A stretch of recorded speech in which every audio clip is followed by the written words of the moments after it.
Imagine if the narrative of human history, the very chronicle of our ascent, was fundamentally incomplete. Imagine if the cradle of civilization was not solely the Fertile Crescent, the banks of ancient rivers, or the sun-drenched plains we so readily acknowledge. Imagine if vast chapters of our past, entire epochs of human ingenuity and culture, lie not in desert sands or beneath overgrown forests, but drowned in the silent, cold embrace of the world's oceans.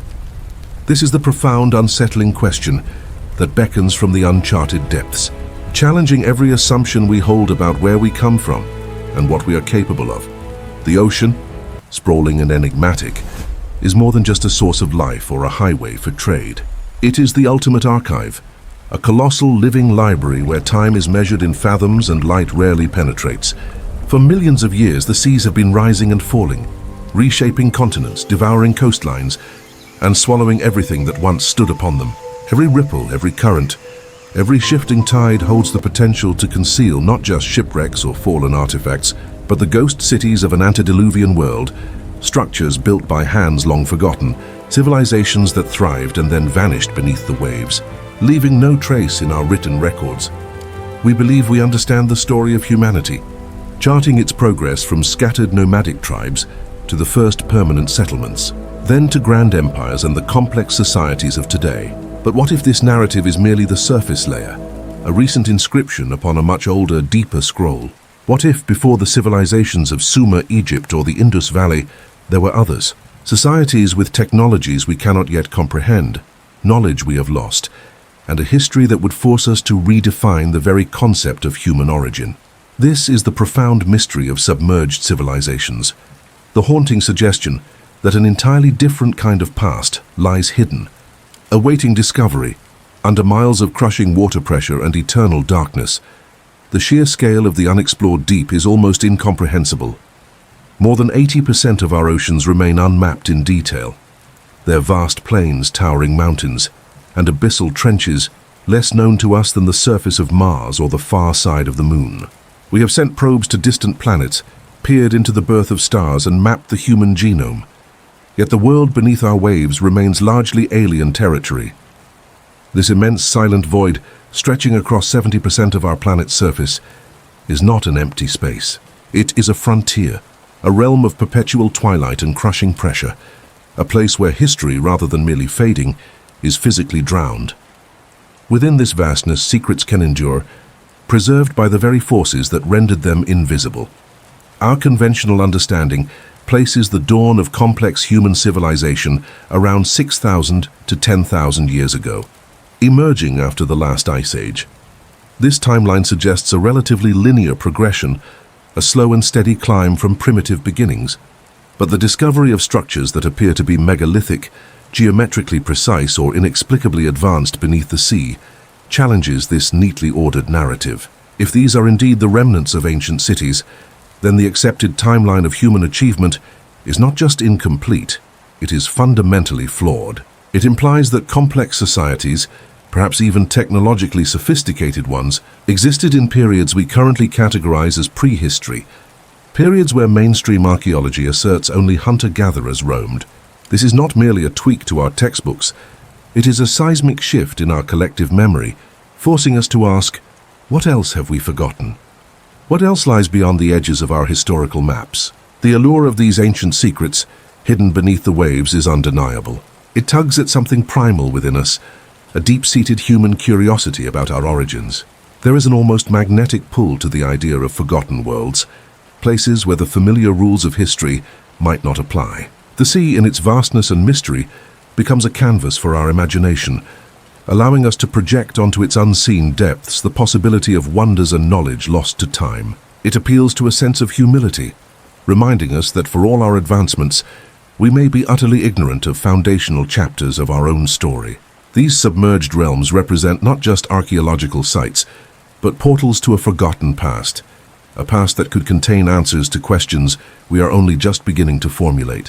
What if the myths of great floods and lost continents are not mere fiction, but distant echoes of geological cataclysms and profound human losses? What if these submerged cities are not anomalies, but fragments of a global network, a forgotten era of connectivity and advanced understanding that predates our recorded history? The ocean's depths, therefore, become a crucible for historical re-evaluation. They compel us to look beyond the easily accessible, the well-trodden paths of archaeological consensus, and consider the immense, transformative power of geological time. The slow, inexorable march of rising sea levels, driven by climate shifts and glacial melts over millennia, has submerged vast swathes of once habitable land. Any settlements built upon these ancient coastlines would now lie hundreds of feet, if not miles below the surface, obscured by sediment, marine life, and the impenetrable curtain of water. This makes the search for lost civilizations a quest not just for ancient stones, but for a deeper truth about humanity itself. It means confronting the uncomfortable possibility that our understanding of what constitutes early human intelligence, primitive technology, or recent societal development might be entirely skewed. What if humanity's journey is not a singular, unbroken line of progress from simple to complex, but a cyclical narrative, marked by periods of advanced development that were then erased by environmental catastrophe, only for new civilizations to rise from the ashes, largely ignorant of their predecessors? The silence of the deep holds the answer, its currents swirling around potential monuments, its abyssal plains concealing secrets that could rewrite our entire understanding of the human story. These are not merely conjectures. They are possibilities born from the realization of how little we truly know about Earth's dynamic past and the immense enduring power of the ocean. The prospect of lifting this veil of water, of peering into the geological memory of our planet, is both terrifying and exhilarating. For if we find what some believe lies there, it will not just be stones and ruins. It will be the shattered mirror of our own presumed uniqueness, a reflection of a history far grander and far more mysterious than we have ever dared to imagine. It is a journey into the unknown, a dive into our own forgotten past, where the very foundations of human knowledge may be waiting, submerged and silent, to shock us with their untold stories. Our understanding of Earth's deep history is often shaped by what we see on land, by mountains that rise and rivers that carve their way through continents. But beneath the restless surface of the ocean, the story is far more dynamic. The Earth itself is a living canvas, constantly being reshaped, and nowhere is this more evident than at the edges where land meets sea. For as long as humanity has built settlements, we have been at the mercy of a planet that is constantly in motion. This fundamental truth holds the key to why entire civilizations might now rest in the dark silence of the ocean floor. The line between land and water, which seems so fixed in our daily lives, is in reality a fluid boundary, shifting dramatically over vast stretches of time. It is a story of geological forces, slow and relentless, but also of sudden, cataclysmic events that can redefine landscapes in a single, terrifying moment. One of the most profound geological processes that transforms land into sea is the slow dance of plate tectonics. Continents themselves drift across the globe, colliding and separating, creating mountains and tearing open vast ocean basins. As these plates grind together or pull apart, land masses can be uplifted, or crucially, they can be dragged down beneath the waves. Subduction zones, where one plate slides beneath another, can slowly swallow vast tracts of continental shelf, submerging coastal plains and any societies that once thrived upon them. This is not a process measured in human generations, but in millions of years, a profound slow-motion ballet that has shaped Earth's surface since its very beginning.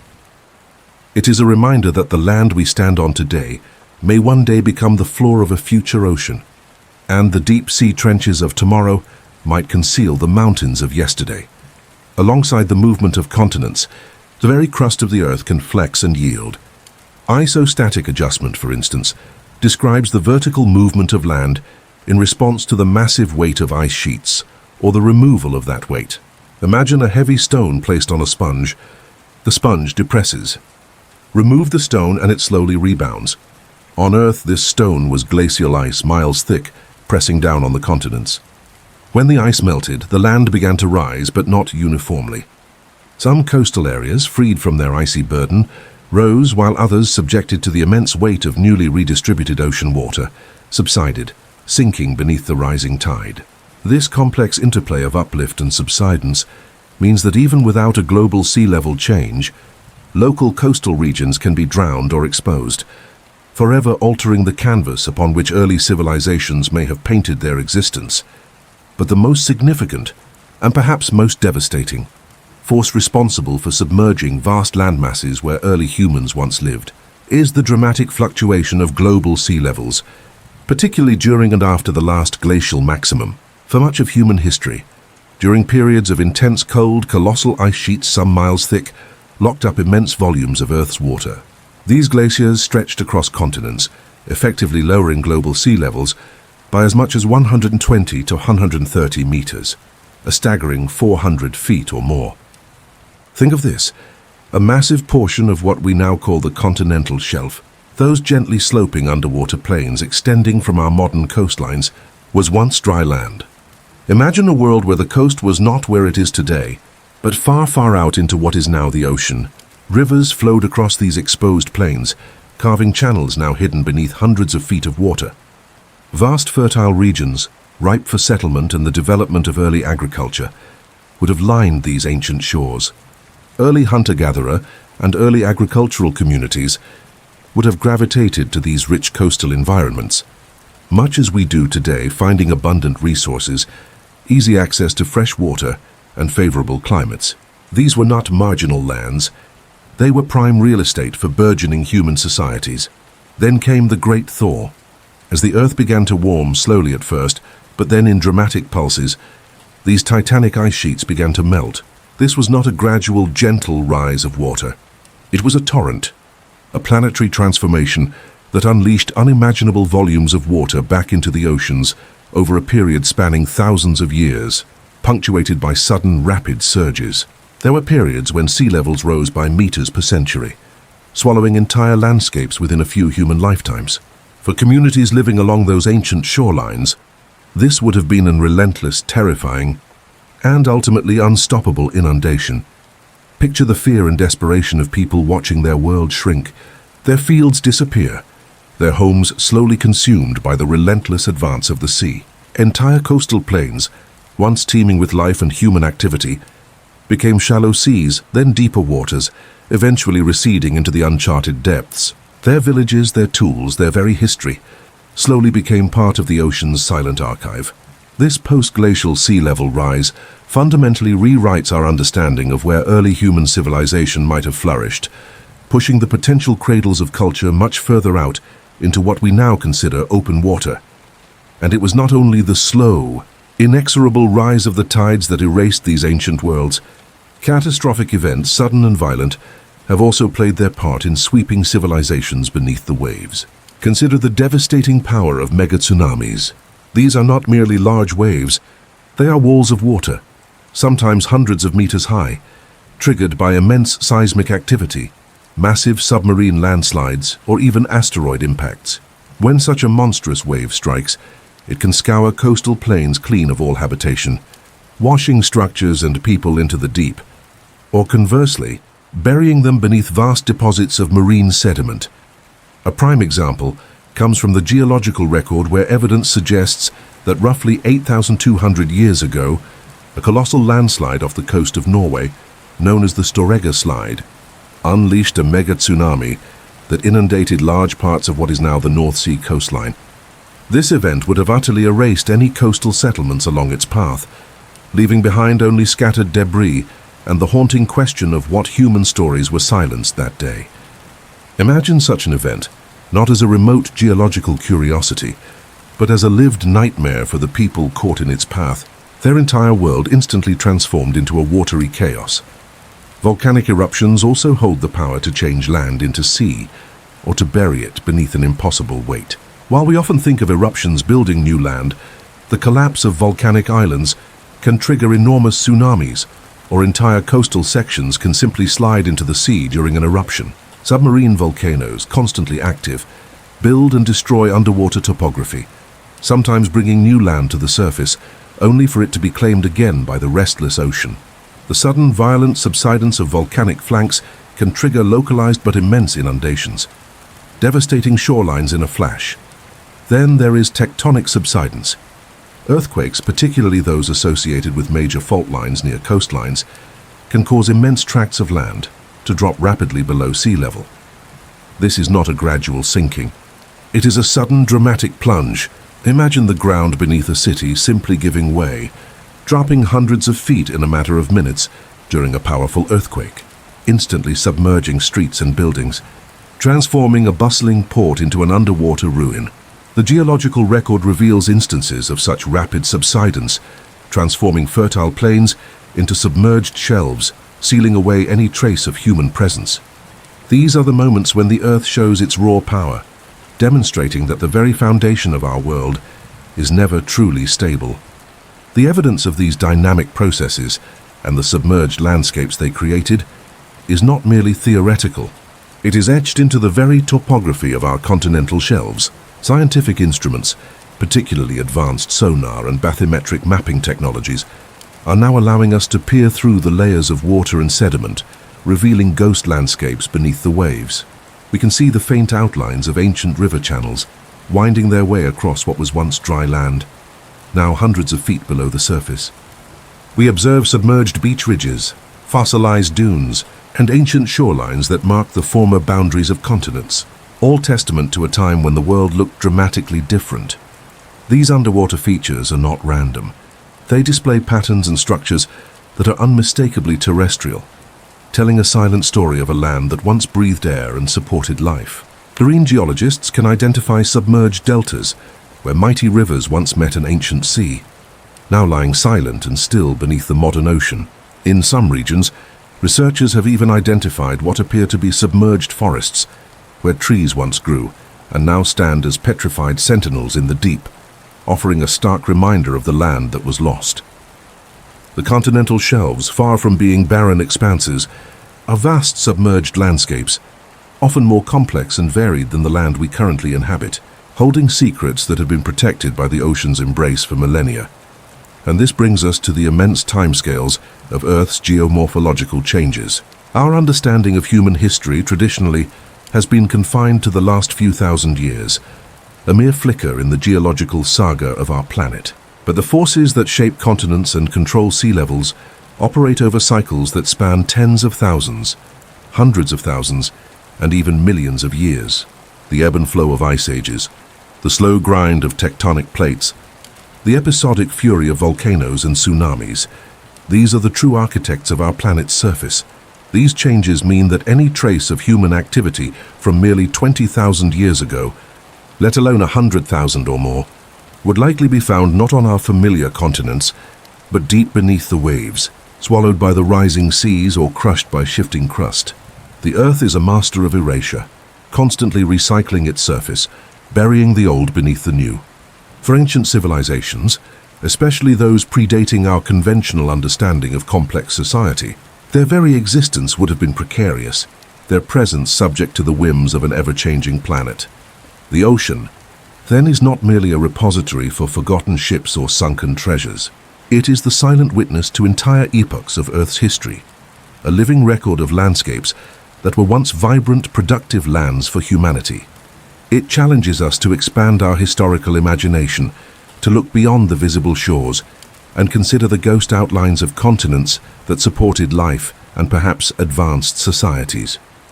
To truly understand the story of lost civilizations, we must first understand the profound and unrelenting power of the Earth itself, a world not static and fixed, but dynamic, unpredictable, and endlessly capable of transforming land into sea, and in doing so, burying its own past.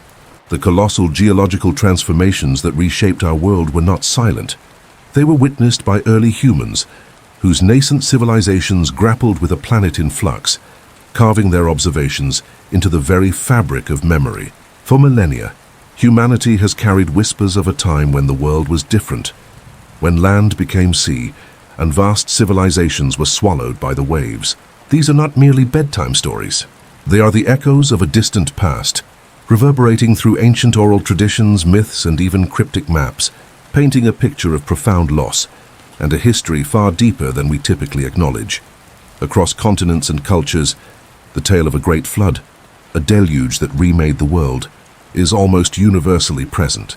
It is not just a single isolated event, but a recurring theme, woven into the spiritual and historical narratives of peoples separated by oceans and epochs. From the Sumerian epic of Gilgamesh to the biblical account of Noah, from the indigenous legends of the Maori to the Native American traditions, the memory of water overwhelming the land is startlingly consistent. These stories speak of warnings of divine wrath, of a world consumed by an unforgiving sea, and of the few who survived to rebuild. What if these widespread accounts are not simply allegories, but fragmented memories of actual geological events? What if they are humanity's earliest attempts to record the dramatic, post-glacial sea level rise, and the catastrophic tsunamis that drowned coastlines and redefined continents? This deep-seated cultural memory finds its most compelling expression in the myths of lost lands and vanished civilizations. Foremost among them, of course, is Atlantis. Plato's account, preserved in his dialogues Timaeus and Critias, describes a powerful, technologically advanced maritime empire existing some 9,000 years before his own time, beyond the Pillars of Hercules. It speaks of a magnificent capital city with concentric canals, advanced engineering, and a highly organized society. But it also recounts their hubris, their moral decline, and their eventual cataclysmic demise sunk beneath the ocean in a single day and night of misfortune. For centuries, Atlantis has captivated the human imagination, inspiring countless quests, theories, and debates. It is not merely a fable. It has become the archetype for all lost worlds, a haunting question mark against the accepted narrative of our earliest history. What if Plato's tale, so precise in its geographical and temporal details, is not a philosophical allegory, but a heavily stylized, perhaps exaggerated record of a real, long-lost civilization that succumbed to the same geological forces that claimed so much other land? The allure of Atlantis lies in its challenge to our linear understanding of progress, hinting at a sophisticated past far beyond the conventional timelines. Yet Atlantis is not alone in the vast tapestry of ancient lore. In the rich traditions of Hindu mythology, the city of Dwarka holds a similarly profound place. Described in ancient texts like the Mahabharata and the Bhagavata Purana, Dwarka was the fabled golden capital city of Lord Krishna, a place of immense wealth, grandeur, and spiritual significance. The texts vividly depict its construction, its bustling ports, its magnificent temples, and its ultimate fate, a city consumed by the ocean shortly after Krishna's departure from Earth. The narrative is precise, detailing the retreat of the sea and then its relentless reclaim. For generations, this was considered purely mythological. But the persistent belief among local fishermen, who spoke of ancient ruins beneath the waves off the coast of Gujarat, eventually led to modern archaeological investigations. This persistent cultural memory, passed down through millennia, suggests that even the most fantastic tales can be rooted in a kernel of historical truth, reflecting a profound connection between the land, the sea, and the spiritual life of a people who witnessed Earth's dramatic shifts. Then there are the legends of Mu, a vast continent said to have once existed in the Pacific Ocean, home to an advanced civilization that vanished beneath the waves. While less historically attested than Atlantis or Dwarka, Mu represents another facet of this global memory, the idea of a lost paradise, a forgotten cradle of civilization swallowed by the deep. These stories, whether they speak of Atlantis, Dwarka, Mu, or countless other flood myths, tap into a universal human fascination, the allure of forgotten history and hidden worlds. It is not just curiosity about what lies beneath the waves. It is a yearning to understand our origins, to fill the silences in our historical record, and to question whether our current understanding of civilization's dawn is complete. These myths serve as a powerful testament to the enduring human capacity for collective memory, hinting at cataclysms and advancements that defy our conventional timelines. They remind us that before written records, before archaeology as we know it, humans sought to preserve their history, even if that preservation took the form of epic poems, cautionary tales, and spiritual narratives. But the whispers from the abyss are not solely confined to oral traditions. They have also been found controversially etched into ancient maps. Imagine if ancient cartographers, centuries before the age of modern exploration, possessed knowledge of coastlines and land masses that should have been utterly unknown to them. This is the unsettling proposition presented by anomalous maps, documents that seem to defy the historical timeline of geographical discovery. The most famous and perhaps most enigmatic of these is the Piri Reis map, compiled in 1513 by an Ottoman admiral. This map depicts parts of the western coast of Africa, the eastern coast of South America, and most controversially, what appears to be the coastline of Antarctica, free of ice. This feature, if confirmed, is deeply perplexing. Antarctica was not officially discovered until 1820, and its coastline has only been fully mapped in the modern era using advanced techniques, long after its ice sheet retreated around 6,000 years ago. The Piri Reis map, along with others like the Orontius Phineus map of 1531, which also shows an ice-free Antarctica, raises profound questions. How could a 16th century cartographer, or the ancient sources they claim to have copied, have possessed such detailed knowledge of land masses now submerged or hidden beneath miles of ice? It is not just a question of accuracy, it is a question of a lost global perspective, implying either sophisticated ancient navigation or the existence of source maps from a much earlier, unknown civilization. This suggests a world where long-distance travel and accurate surveying were possible millennia ago, a world that mainstream history struggles to account for. These maps are more than mere curiosities. They are a direct challenge to the accepted narrative of human technological and geographical advancement, suggesting a forgotten epoch of cartographic prowess. They hint that the planet itself might have been mapped and understood by eyes and minds long since vanished, leaving behind fragments of their knowledge in documents dismissed as anachronistic. Beyond the grand myths and controversial maps, there have always been early anecdotal accounts and speculative theories about underwater ruins, long before the advent of modern deep-sea technology. For centuries, fishermen along coastlines reported strange formations snagging their nets, walls, columns, or paved roads beneath the waves. Divers, even in the rudimentary early days of underwater exploration, spoke of peculiar alignments of stones or structures that seemed too regular, too deliberate, to be entirely natural. These were often dismissed as superstitions, geological oddities, or the product of an overactive imagination. Yet these scattered observations kept the flame of possibility alive. Visionaries like Ignatius Donnelly, in his seminal 1882 work, Atlantis, the Antediluvian World, meticulously compiled ancient accounts and scientific observations of his time to argue for a sophisticated civilization that predated our own, serving as the source for many of these global myths. His work, though considered speculative and controversial, paved the way for serious inquiry, transforming the idea of lost cities from pure fantasy into a subject worthy of investigation. This human fascination with forgotten history and hidden worlds is not a recent phenomenon. It is deeply ingrained in our collective psyche, a longing for a more epic past, for narratives that expand the boundaries of our known existence.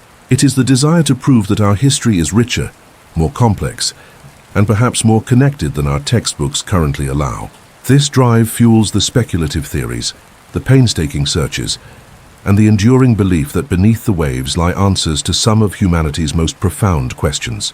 It is a primal curiosity about what lies beyond the veil of our immediate understanding, about the echoes of human endeavor that might still exist, waiting to be rediscovered.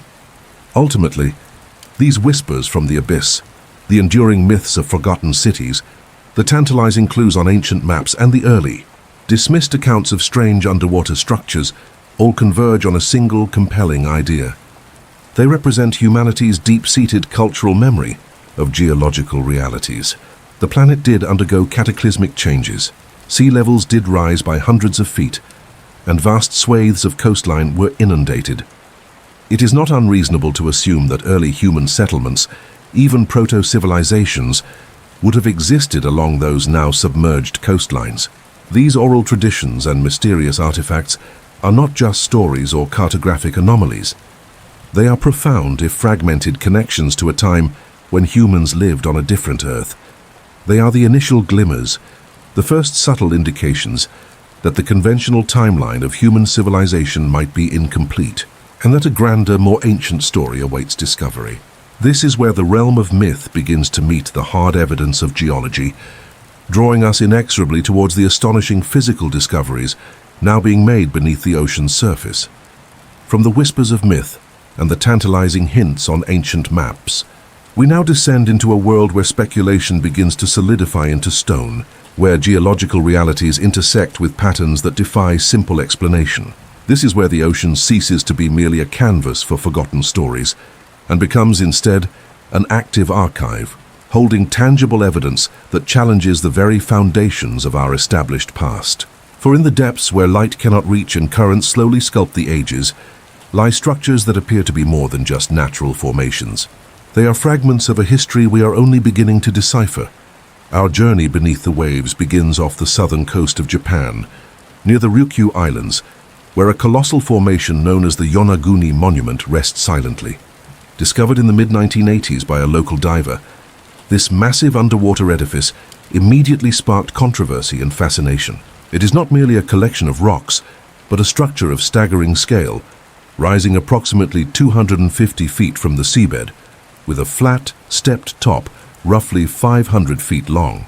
The monument appears to be a series of terraces, carved with remarkable precision, featuring right angles, sharp edges, and seemingly deliberate patterns that seem almost impossible for nature alone to create. Imagine descending into the deep and encountering a geological feature that presents itself as a colossal pyramid or a stepped temple, lying perfectly aligned beneath the waves. The Yonaguni Monument exhibits features that strike the human eye as undeniably artificial: perfectly straight walls, complex triangular indentations, and what appear to be carved staircases leading up its various levels. Some observers claim to have identified distinct carvings, including what looks like a relief of an animal, and even an enigmatic face in the stone. There are also perceived roadways, drainage channels, and even specific indentations that resemble post holes. The regularity, the symmetry, and the sheer scale of these features are what truly compel the imagination and challenge conventional geological explanations. Beyond these widely debated sites, the ocean floor guards countless other megalithic mysteries, each offering its own architectural anomalies that challenge our understanding of ancient capabilities. Off the coast of Cuba, sonar scans have revealed a vast underwater plateau at depths of over 2,000 feet, where intricate geometric patterns, symmetrical formations, and massive stone blocks have been detected. These formations suggest the presence of a sprawling city, complete with pyramidal structures and large, smooth blocks resembling granite. The sheer depth of these findings pushes the timeline of any potential civilization back by hundreds of thousands, if not millions of years predating modern humanity itself, making the implications truly staggering and almost impossible to reconcile with current archaeological narratives. In other parts of the Pacific, whispers of sunken cities like Mu persist, fueled by anecdotal reports and blurry sonar images of unnaturally regular shapes in deep waters. From ancient well structures found off Okinawa to puzzling stone arrangements in the Mediterranean, these discoveries are often fleeting, difficult to re-verify, and typically explained away as natural phenomena or geological oddities. But collectively, they paint a consistent picture of recurring geometric patterns, monumental scale, and unexpected precision found in locations and at depths that defy conventional human timelines. They force us to question the mechanisms of erosion and preservation in the marine environment. What exactly survives the slow churn of the deep, and what marks would an ancient submerged city truly leave behind after millennia?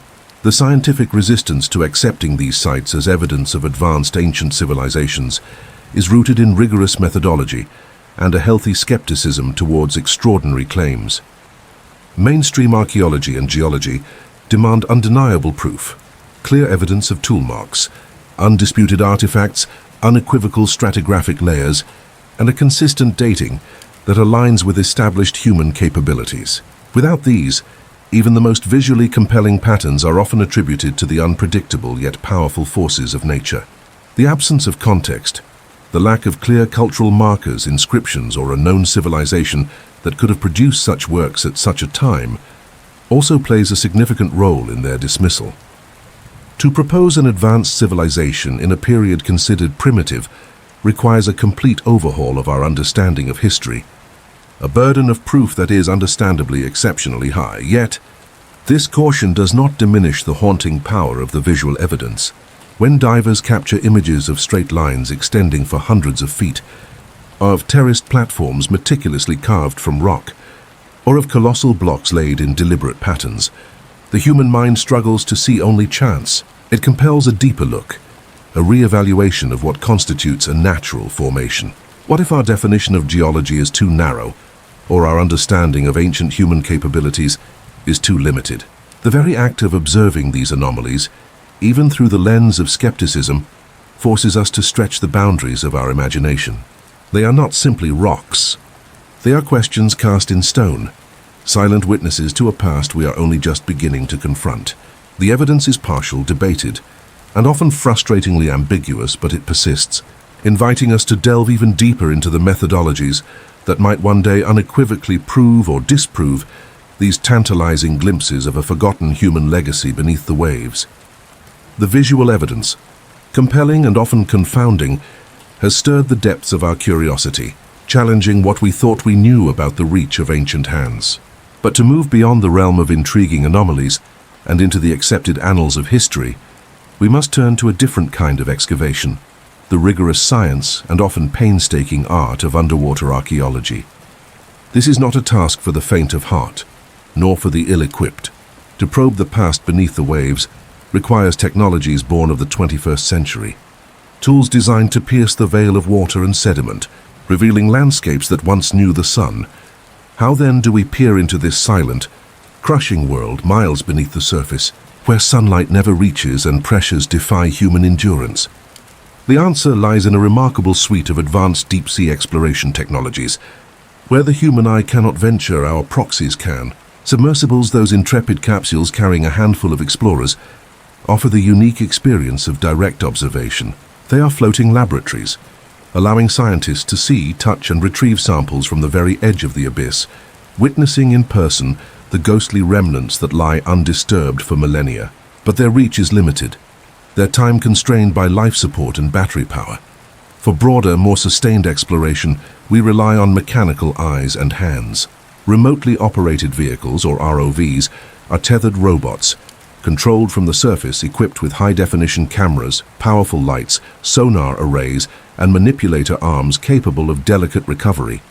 They can hover, inspect, and sample for days on end, sending back a continuous stream of data that transforms the murky depths into a visible, analyzable realm.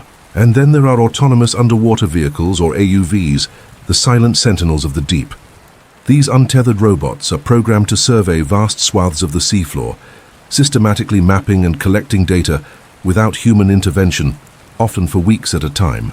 They are the cartographers of the lost world, charting unseen territories with tireless precision. These mechanical marvels are only as good as the senses they carry. To truly see beneath the ocean, especially through miles of water and layers of obscuring sediment, requires specialized sensory techniques. Sonar mapping is paramount. Multi-beam sonar sends out fan-shaped pulses of sound, bouncing them off the seafloor to create incredibly detailed three-dimensional topographical maps known as bathymetry.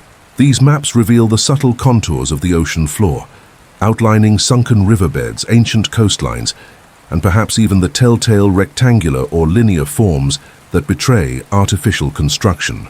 Side-scan sonar offers a different perspective, providing acoustic images of features on the seafloor, much like an aerial photograph, but underwater. It can highlight anomalies, unnatural shapes, and textures that might suggest ruins or debris. Even more profoundly, sub-bottom profilers send low-frequency sound waves that penetrate into the seafloor.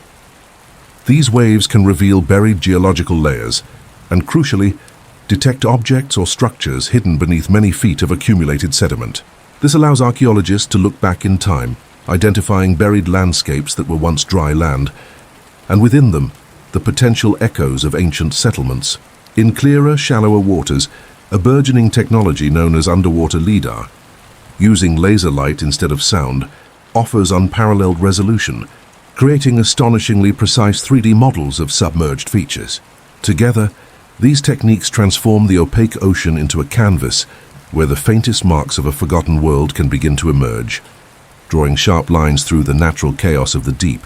Yet, even with such advanced tools, the ocean is a merciless archivist, presenting immense challenges to the preservation and interpretation of any relics it holds. Unlike the dry air of terrestrial sites, the marine environment actively works to erase history. Corrosion, particularly of metals, is a relentless process. Iron shipwrecks, for instance, can quickly deteriorate, leaving only a ghostly impression. Biological activity is equally destructive. Wood-boring organisms, marine microbes, and other scavengers can devour organic materials. Wood, textiles, bone, leaving little or nothing behind over vast timescales. It is a slow, relentless consumption that purges the record.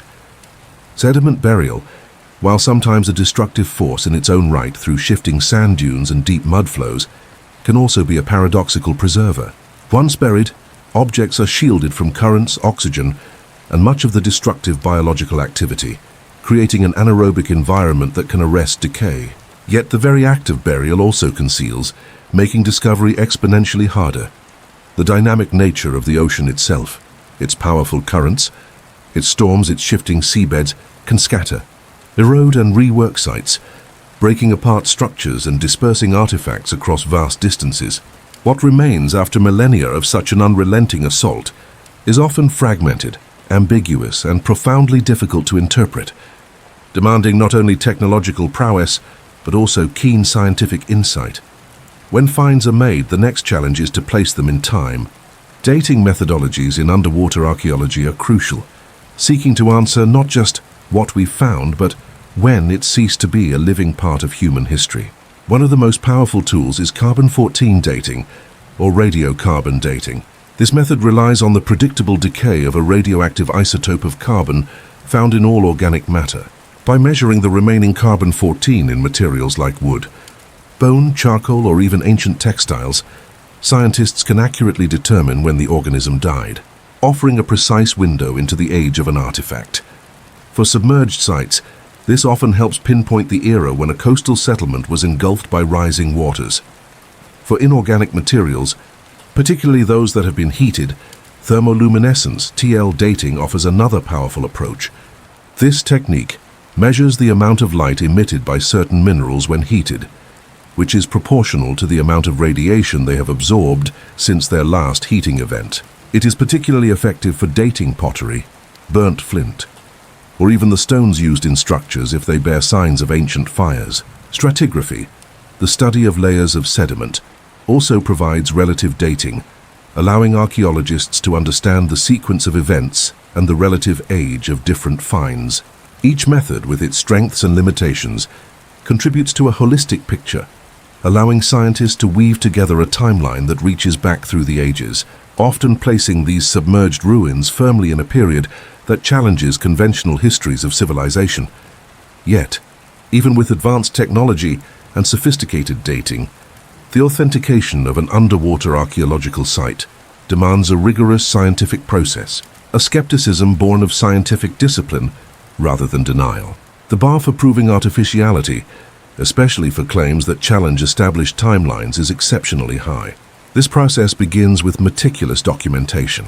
Every measurement, every image, every sample collected must be recorded with unimpeachable precision. High-resolution photography, photogrammetry to create precise 3D models, and detailed mapping are all essential, allowing the site to be virtually reconstructed and studied from every angle. Long after the expedition has returned to the surface, a multidisciplinary approach is non-negotiable.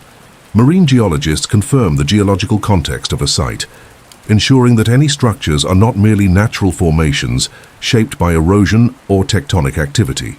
Oceanographers provide data on currents, sea levels, and environmental conditions that might have affected the site over millennia. Engineers assess the structural integrity and possible methods of construction for any purported ruins, and archaeologists, drawing on comparative studies with known terrestrial cultures, analyze artifacts and patterns for signs of human design. The findings are then subjected to peer review, where other experts scrutinize the evidence, the methodologies and the conclusions, seeking to identify any flaws or alternative explanations. Ultimately, the process aims for replicability, the ideal that other independent teams, given the same data and access, should be able to confirm the findings. Distinguishing between a natural rock formation and an artificial structure requires unequivocal evidence, precise cuts, deliberate alignments, tool marks, and materials not naturally found in situ. The challenge is immense, the data often ambiguous, but the scientific community, though cautious, remains open to the profound implications that authenticated sites could hold. This is not about rejecting the spectacular out of hand, but about demanding the robust proof required to rewrite a chapter of human history. It is a slow, painstaking path, but it is the only path that can transform whispers from the abyss into undeniable truths. The structures that lie submerged, the anomalies revealed beneath the waves, compel us to confront a profound question. What if our understanding of humanity's past is fundamentally incomplete? For too long, our history books have painted a linear narrative, a slow ascent from primitive hunter-gatherers to the first agricultural societies, culminating in the great empires of Mesopotamia and Egypt. This conventional timeline suggests that sophisticated civilization, with its cities, technologies, and complex social structures, is a relatively recent phenomenon, barely a few thousand years old. Yet the evidence we gather from the deep, the compelling features that defy natural explanation, challenges this comfortable chronology. What if the flourishing societies we deem the start of civilization were, in fact, not the beginning at all, but rather a renaissance? Consider the implications of advanced pre-Diluvian societies, entities that thrived on land, now lost to the ocean's embrace. If these were mere scattered settlements, their impact on our historical perspective might be limited. But if they possessed a level of ingenuity that resonates with or even surpasses the earliest known cultures, then we must reevaluate the very essence of human potential. The architectural precision, the scale of some of these underwater formations, hint at organized labor, perhaps even engineering principles that push the boundaries of what we attribute to our supposed ancestors. Such discoveries suggest a mastery of craft and an understanding of their world that precedes the accepted dawn of innovation, forcing us to ask, were we truly starting from scratch a few millennia ago? Or were we picking up the pieces of something far grander? This profound shift in perspective aligns uncannily with a growing body of scientific inquiry into one of Earth's most dramatic climate shifts, the Younger Dryas, approximately 12,900 to 11,700 years ago. As the planet was emerging from the last ice age, global temperatures abruptly plunged back into glacial conditions. This sudden, inexplicable cold snap, lasting over 1,000 years, wiped out megafauna, shattered nascent ecosystems, and fundamentally reshaped the world. Mainstream science has long attributed this to a slowdown in ocean currents, but a more compelling and increasingly accepted theory points to a catastrophic event, an extraterrestrial impact. Imagine an asteroid or comet fragmenting and striking the Earth, perhaps over the North American ice sheet. The ensuing cataclysm would have generated unimaginable heat, sending a deluge of melted ice and superheated water across continents, igniting widespread wildfires and ejecting vast quantities of dust and debris into the atmosphere. This atmospheric shroud would have blocked sunlight, plunging the world into an impact winter, a sudden and brutal ice age that suffocated life and annihilated environments. If such a global catastrophe occurred, what would it mean for any pre-existing civilizations? An impact of this magnitude would not discriminate. It would have consumed coastal settlements in mega tsunamis, buried inland cities under ash and ice, and left behind a world unrecognizable. For a society thriving in an earlier golden age, an era of relative stability following millennia of gradual warming, the Younger Dryas impact would have been an extinction-level event. It offers a plausible mechanism for the sudden and comprehensive disappearance of advanced cultures, explaining why their remnants now lie lost, drowned by subsequent sea level rise, or buried under layers of sediment and ice. The geological scars of such an event, from nanodiamonds and magnetic spherules found in ancient soil layers to widespread charcoal deposits, tell a story of immense destruction, a global trauma that could easily have reset the clock on human development, leaving only fragmented memories and submerged ruins as silent witnesses. But the echoes of this lost age might extend beyond mere architecture. Consider the extraordinary evidence for global navigation and astronomical knowledge found in some ancient cultures, even those thought to be separated by vast oceans and millennia. We speak not of isolated insights, but of a shared understanding, a universal language woven into the fabric of early societies. Why do certain constellations hold similar significance across continents, far predating modern astronomy? How did ancient peoples possess such accurate knowledge of Earth's circumference or the precession of the equinoxes? Concepts that challenge the technological capabilities attributed to them. If the submerged ruins represent civilizations of a forgotten era, then perhaps these shared insights are not coincidences, but vestiges of a globally interconnected past. Perhaps there was an original source of knowledge, a mother culture or a network of advanced societies that explored the world when coastlines were different, when land bridges still existed, and when humanity possessed a unified understanding of the cosmos. This suggests that the earliest human adventurers were not merely confined to their local river valleys, but were masters of the seas, navigating vast distances using celestial mechanics and advanced cartography. Their technologies might not have left behind metal artifacts that corrode in the deep, but instead left a legacy of intellectual achievement, astronomical alignments, and navigational charts etched into the very myths and monuments of subsequent cultures. These subtle yet persistent threads of shared knowledge, of advanced concepts appearing in disconnected traditions, point to a radical possibility, a more complex and interconnected human past than previously imagined. Our current narrative sees humanity as disparate tribes, gradually coalescing and exchanging ideas. But what if, at an earlier point, humanity was far more integrated, bound by a shared golden age of discovery and advancement? Such a paradigm shift would mean that the human story is not a singular, unbroken ascent from primordial ignorance, but a series of peaks and valleys, a cycle of flourishing and decline. The submerged ruins, now silent and eroded, become monumental proof of a profound historical amnesia. They whisper of a time when the Earth's surface held not scattered bands of primitives, but a network of sophisticated societies, intimately connected and possessing a deep understanding of their world. These were people who built, navigated and observed the heavens, perhaps passing down their knowledge through oral traditions and monumental architecture, only for their world to be irrevocably altered by a cosmic hammer blow. The tantalizing prospect of a deeply interconnected past fundamentally alters our perception of ourselves. We are not just the inheritors of Mesopotamia and Egypt.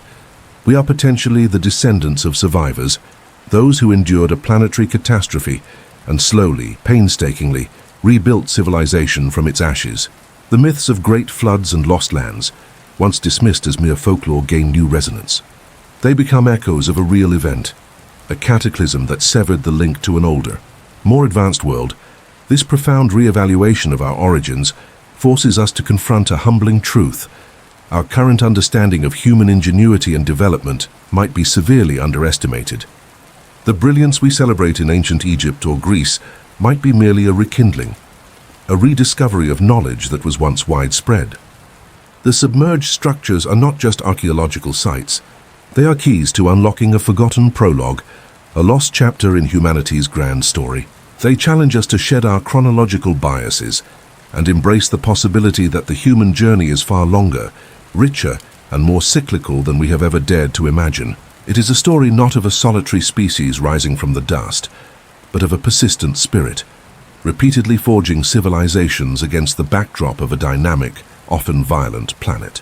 And the quest to understand this deeper past continues, one silent stone at a time, beneath the impenetrable veil of the ocean.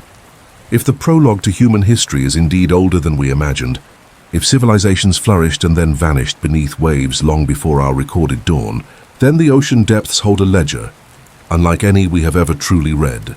This vast, unexplored frontier remains a canvas of untold secrets, a realm whose sheer immensity dwarfs our current understanding. For all our technological prowess, we have mapped less of its floor than the surface of Mars, leaving countless canyons, seamounts, and abyssal plains untouched, their mysteries undisturbed by human gaze.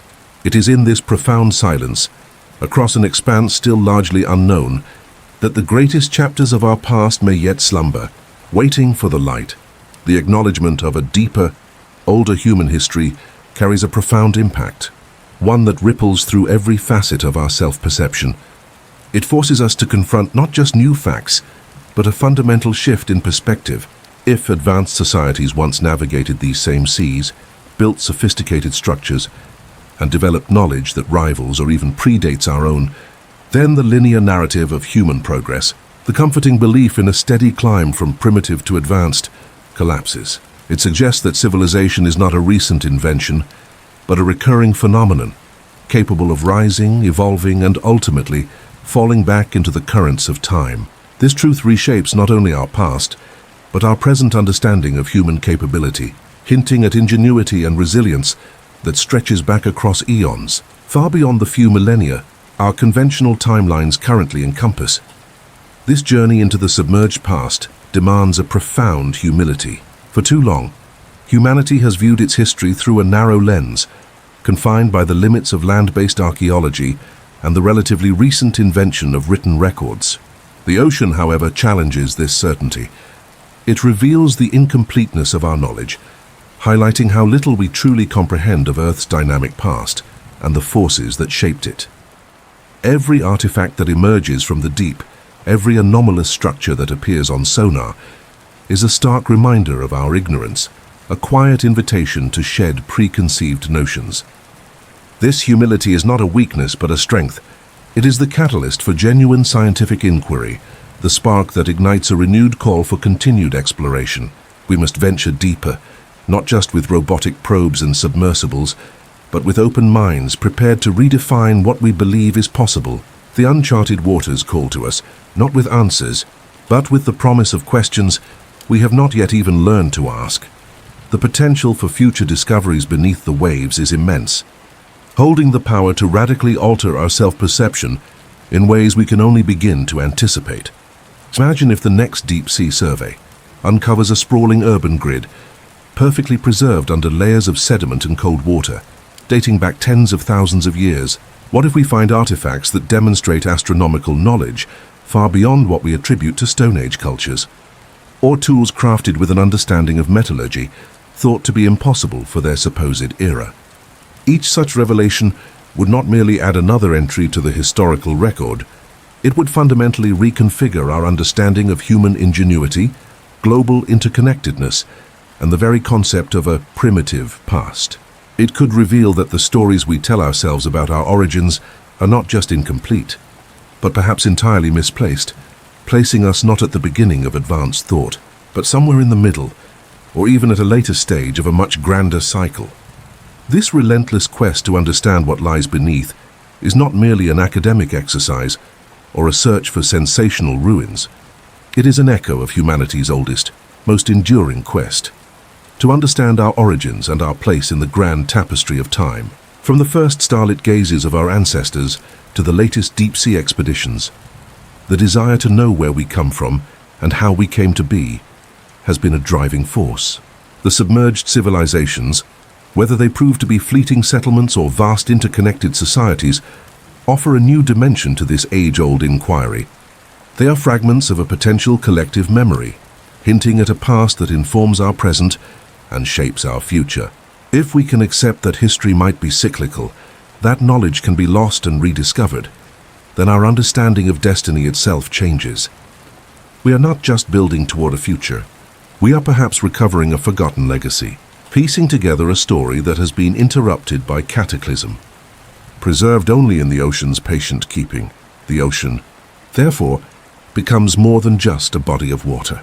It is a vast liquid archive, holding not just biological diversity, but the very genesis of our civilization's deepest roots. Its abyssal plains and continental shelves represent the greatest remaining archaeological frontier on our planet, a place where the conventional boundaries of time and achievement are constantly challenged.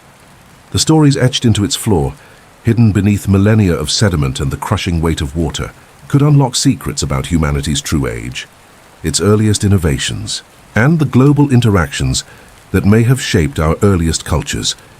This is not about rewriting individual events, but about fundamentally reframing the scale of human endeavor, pushing back the curtain on an era currently shrouded in silence. The profound impact of this deeper understanding extends beyond mere academic correction.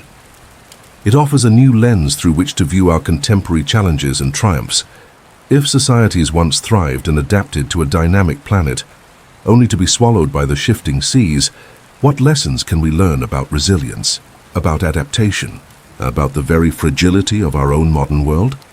The echoes of their struggles against rising waters, against geological upheaval, could resonate with urgency in our own time, offering warnings and perhaps even solutions to the environmental shifts we now face. It humbles our technological arrogance, reminding us that even the most sophisticated human achievements can be reclaimed by nature. Yet it also inspires, revealing a human spirit capable of overcoming immense adversity and innovating in ways we are only beginning to comprehend. This acceptance of the unknown, this embrace of humility, fuels the imperative for continued exploration.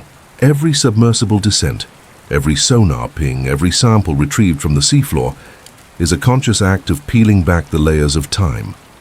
We are venturing into environments hostile and alien, not just to discover new life forms, but to listen for the faint whispers of our own kind, to find the artifacts that betray the presence of hands that built, minds that conceived, and societies that flourished. This relentless curiosity is not just about finding Atlantis. It is about finding ourselves, about understanding the full spectrum of our species' journey across the face of this planet. The deeper we go, the more we discover the vastness of what we don't know, creating an endless feedback loop of inquiry and wonder. The potential for these future discoveries to radically alter our self-perception is perhaps the most exhilarating prospect. What if we unearth a site that provides undeniable evidence of pre-Younger Dryas global trade routes, or a system of mathematics that demonstrates a level of abstract thought previously attributed only to much later cultures? Such findings would not just fill gaps in our history. They would transform our very identity. We would no longer see ourselves as singular, but as part of a grander lineage, inheritors of a knowledge stream that has flowed for far longer than we dared imagine. This shift could dismantle centuries of established archaeological and anthropological frameworks, prompting a revolutionary re-evaluation of textbooks, museums, and even the very concept of ancient history. It would force humanity to look inward, to reconsider its place in the timeline of the Earth, and to ponder the profound implications of being connected to a past far richer and more complex than any myth. Ultimately, this ongoing journey beneath the ocean's surface is a testament to the enduring human quest to understand origins, to find our true place in the grand tapestry of time. We are driven by an innate desire to connect to the narratives that define us, to trace the lineage of our thoughts, our technologies, and our societies back to their primordial wellsprings. The submerged past offers a tantalizing glimpse into these origins, suggesting that the wellspring may be far deeper, its waters flowing from an era we have only dimly perceived. Whether we ultimately uncover sprawling cities or only the faint ephemeral traces of humble coastal settlements, the search itself is transformative.